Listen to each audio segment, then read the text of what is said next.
Magandang araw mga katsuba, mga kakangkang. Welcome dito sa ating bagong palatuntunan na Liham ng Lagim. Dear Kuya Kang, ako po si Jega. Mahilig po ako sa adventure. Pero hindi katulad ng iba, lunar po ako. Ang pakiging lunar ko pala, Kuya Kang, ang magpapahamak sa akin. Wow, ang ganda pala dito.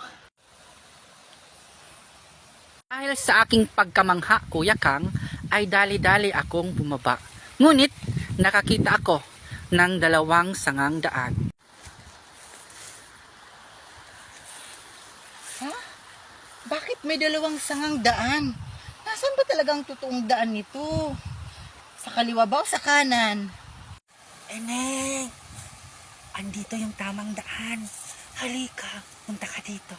Habang ako'y nag-iisip ng tamang daan, Kuya Kang, biglang may nagsalita na matandang lalaki. Sige lolo. Ay, salamat.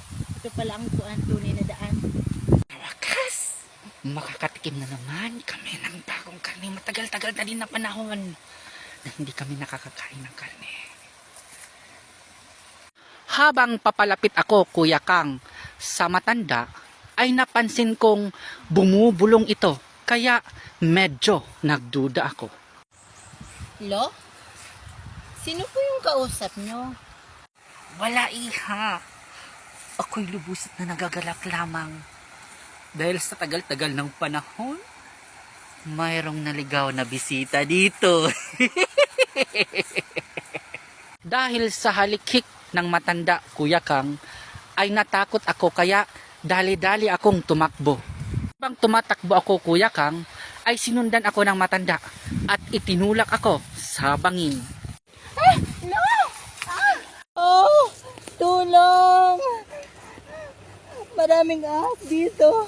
Lo! Akala ko, Kuya Kang, katapusan na ng buhay ko. Ngunit, pasalamat ako, Kuya Kang, dahil may tumulong sa akin at nakauwi ako ng ligtas sa bahay.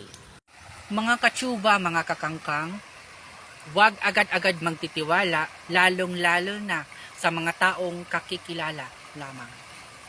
Magkita-kita tayo sa susunod na episode ng Liham ng Lagim.